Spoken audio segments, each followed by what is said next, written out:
Beleza, galera? Vamos então seguindo o nosso CPC 26, demonstração do resultado abrangente, a nossa DRA, demonstração do resultado abrangente. Não é uma demonstração muito cobrada em prova, então assim, os principais pontos que a gente precisa saber, ela é cobrada de maneira mais literal do que está no CPC 26, tá bom? Então a DRA, ela apresenta as receitas, despesas e outras mutações que afetam o patrimônio líquido, mas que não são reconhecidos, não foram reconhecidos ainda na DRE. Então são receitas e despesas que são denominadas de outros resultados abrangentes.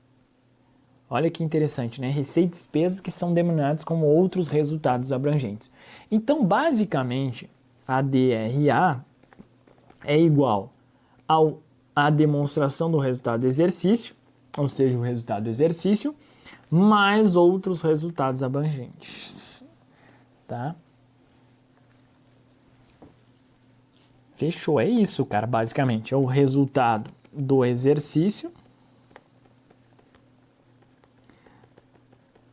lá da DRE, mais o resultado do exercício mais, né, os outros resultados abrangentes vai me dar o que? O resultado abrangente do período. Tá bom? Vamos lá, o que mais que a gente tem? O que são, então, esses outros resultados abrangentes? Eles incluem aí as mutações do patrimônio líquido, que não representam receitas e despesas realizadas, tá? Então, inclui mutações do patrimônio líquido, não representam receitas e despesas realizadas. Por isso, né, porque as realizadas, elas vão para onde? Vão para a demonstração do resultado do exercício. Então, nesse caso, elas não são realizadas. Inclui alterações que poderão afetar o resultado. Olha, poderão não significa que afetarão. Poderão afetar o resultado do período futuramente. Ou, às vezes, permanecerão sem esse trânsito. Olha que interessante isso aqui. Tá? O examinador pode falar lá o seguinte, ó, os outros resultados abrangentes incluem as mutações do patrimônio líquido que não representam receitas e despesas realizadas. Inclui alterações que afetarão o resultado do período futuramente. Ponto. Errado. Que poderão afetar. Então, assim, ó, vale você ficar esperto. Ó. Poderão afetar e, às vezes, né, permanecerão sem esse trânsito. Tranquilo? Então, fique esperto aí. Compreende itens de receita e despesa, incluindo ajustes de reclassificação, que não são reconhecidos. Então, esse incluindo aqui, eu já vi ele colocar exceto, ajustes de reclassificação, ou aí se inclui aqui, né? Mas esse aqui eu acho que eu não lembro de já ter cobrado. Esse aqui sim. Então fique esperto aí. Incluindo, né, ajustes de reclassificação que não são reconhecidos em demonstração do resultado como requerido e permitido pelos CPCs, tá? Que mais, galera? Então ajuste de reclassificação entra aí nos outros resultados abrangentes. Resultado abrangente, então, é a mutação que ocorre no patrimônio líquido durante um período que resulta de transações e adventos que não sejam derivadas de transações com sócios na sua qualidade de proprietários. Então, ó, não são derivados de transação com os sócios na sua qualidade de proprietários. Aumento ou devolução de capital social, distribuição de lucros ou compra e venda de ações e cotas próprias dos sócios. Isso aqui é interessante, cara. Então, esses resultados abrangentes não são derivados de transações com os sócios. Então, é uma mutação que ocorre no patrimônio líquido, transações que não sejam derivados de transações com os sócios. Então, esse aí é o resultado abrangente.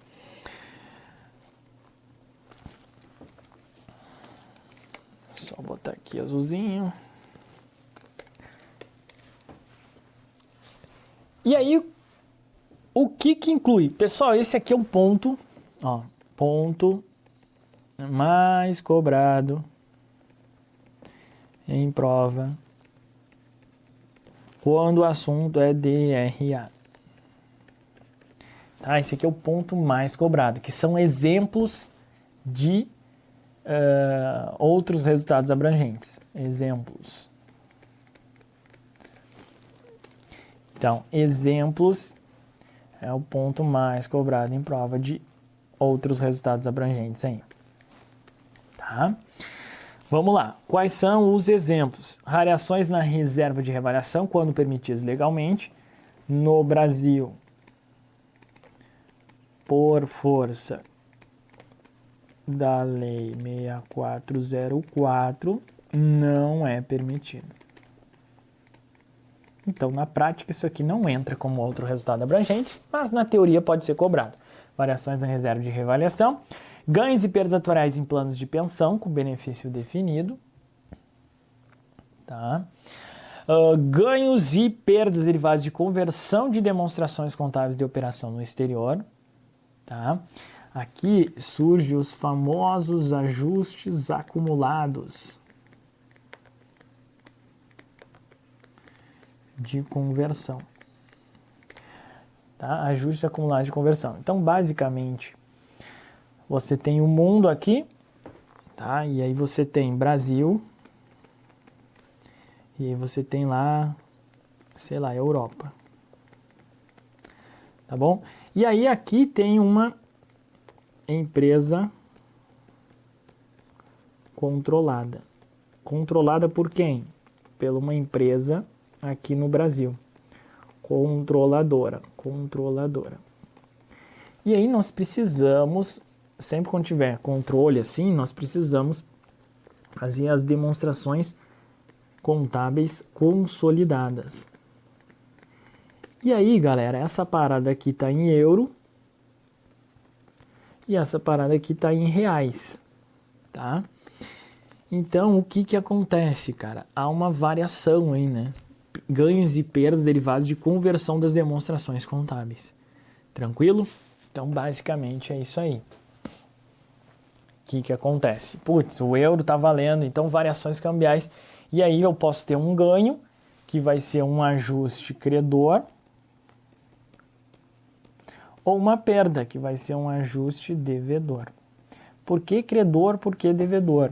Por que ganha é credor e por que perda é devedor, galera? Porque o patrimônio líquido, contabilidade básica, ele possui natureza credora. Então, sempre que aparecer assim, ó, ajuste, ajuste de avaliação patrimonial, ajuste acumulado de conversão, ajuste de reclassificação, qualquer ajuste, tá, no patrimônio líquido, dentro do patrimônio líquido, e aparecer credor, isso aqui é igual a um ajuste positivo. Tá? Então vai aumentar o patrimônio líquido. Quando for um ajuste devedor, isso aqui vai ser um ajuste negativo, menos PL, tá?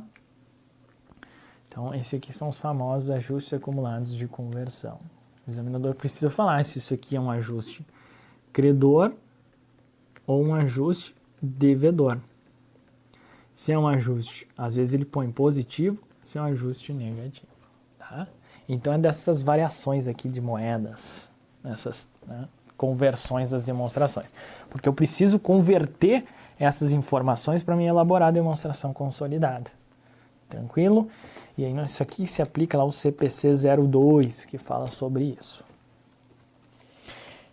Ganhos e perdas resultantes de investimentos em bens patrimoniais ganhados no valor justo por meio de outros resultados abrangentes. Então, lá no CPC 48, nós estudamos que nós temos ativos e passivos mensurados ao valor justo por meio do resultado. Essas variações a valor justo, ó, vai para resultado. Nós temos mensurados a valor justo por meio de outros resultados abrangentes e nós temos o mensurado, né, o custo amortizado. São os três tipos. Então, esse tipo aqui, quando eu tenho, né, essas variações a valor justo por meio de outros resultados abrangentes, esses ganhos e perdas vão entrar aqui como outros resultados abrangentes, dentro lá da continha de ajuste de avaliação patrimonial.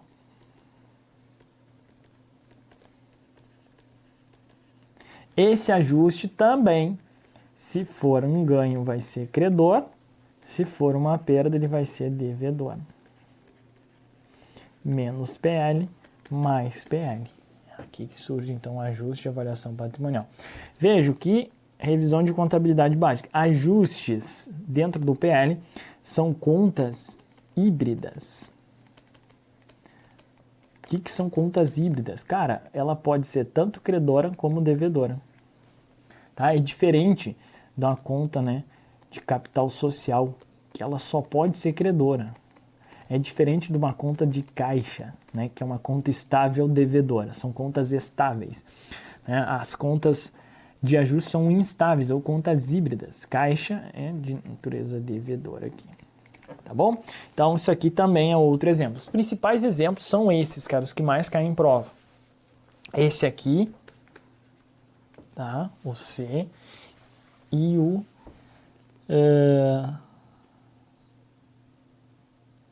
D e E, né? Que é a mesma lógica aqui, ó. Instrumentos patrimoniais, investimentos, instrumentos patrimoniais designados valor justo e ativos financeiros. Na verdade, isso aqui que eu tô falando é daqui, ó. Mas é a mesma lógica, tá? Fechou? Investimentos, instrumentos patrimoniais designados valor justo é um tipo de ativo financeiro. Eu nem sei por que ele, né, separou aqui, mas tá tudo bem. Então é a mesma ideia, basicamente. Parcela efetiva de ganhos e perdas de instrumentos de hedge, isso aqui, né, são instrumentos de proteção. Isso é estudado também no CPC 48. Isso aqui tudo é mais contabilidade avançada, né? São contabilidades avançadas que impactam aqui, né, dentro da demonstração no resultado abrangente. Então, eu preciso ter essa visão. Né? Isso aqui decorre de pontos mais avançados da disciplina.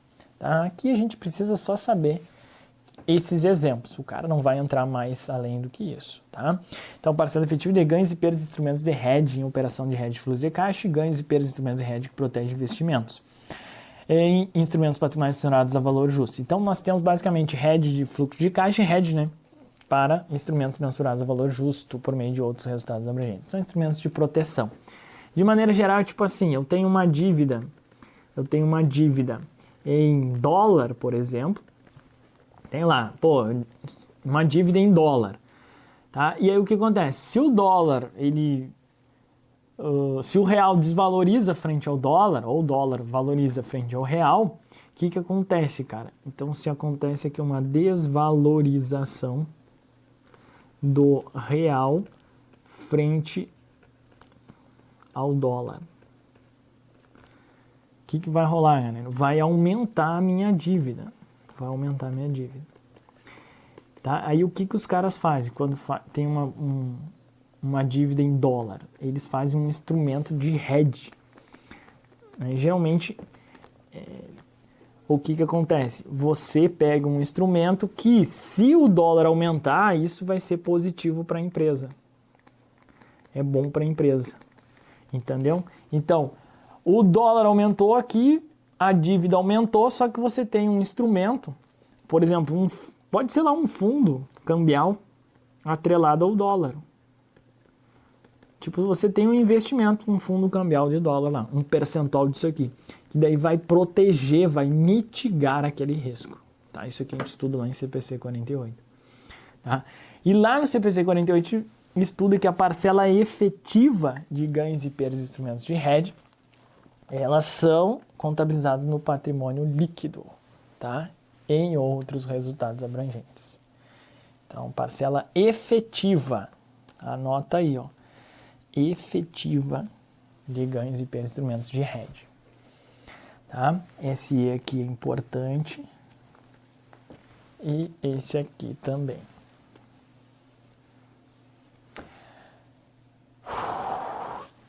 E aqui a contabilidade meio avançada, não se preocupe aí. Para passivos designados com valor justo por meio do resultado, o valor da alteração no valor justo for atribuível a alterações do risco de crédito passivo, a alteração no valor temporal de opções, tá? Quando separar o valor intrínseco e o valor temporal do contrato de opção e designar com o instrumento de hedge sob as alterações do valor intrínseco. Então isso aqui, galera, é contabilidade avançadíssima, né? Nem é só avançada, tá? Então é saber só o básico aqui, alteração no valor temporal de opções. Só que ainda tem requisitos, né? Valor da alteração do valor justo for atribuível a alterações do risco de crédito do passivo. Isso aqui também vai ser um ajuste de avaliação patrimonial, né? Tudo que é alterações a valor justo de ativos e passivos vai ser o ajuste de avaliação patrimonial. Tá? Então pode ser também um ajuste de devedor, um ajuste de credor. Isso aqui vai para outros resultados abrangentes. A alteração no valor dos elementos a termo de contratos a termo, ao separar o elemento do termo, elemento à vista, contrato a termo e designar como instrumento de hedge somente as alterações no elemento à vista. Também, cara, é saber isso aqui só e já eras. Não te preocupa muito, tá? Que mais, galerinha? Então, fechamos aqui os tipos, né, exemplos de outros resultados abrangentes. Os examinadores gostam de cobrar isso aqui. Os mais importantes nós destacamos aqui, tá? Conversão das demonstrações, esse de instrumentos financeiros, esse aqui é quase igual na opção D aí, opção, né? A parcela efetiva de ganhos e alterações do valor temporal de opções, alteração do valor dos elementos a termo de contratos a termo. Preste mais atenção, atualmente é vedada a apresentação da DRA apenas na DMPL, tá? Porque atualmente, que nós tínhamos aí anteriormente, algo diferente, né? E aí na revisão que teve aí do CPC 26, da norma 26, isso aí foi alterado. Então é vedada a apresentação da DRA apenas na DMPL. Porque até brinco, né, nas aulas que a DMPL é gulosa. Por que ela é gulosa? Cara, porque ela inclui, ela engloba aí a DLPA e engloba todas as informações da DRA, DLPA. Né? Então, as informações da DLPA engloba as informações da DRA, tá bom? Só que é vedada a apresentação da DRA apenas da DMPL. Isso aqui é diferente da DLPA.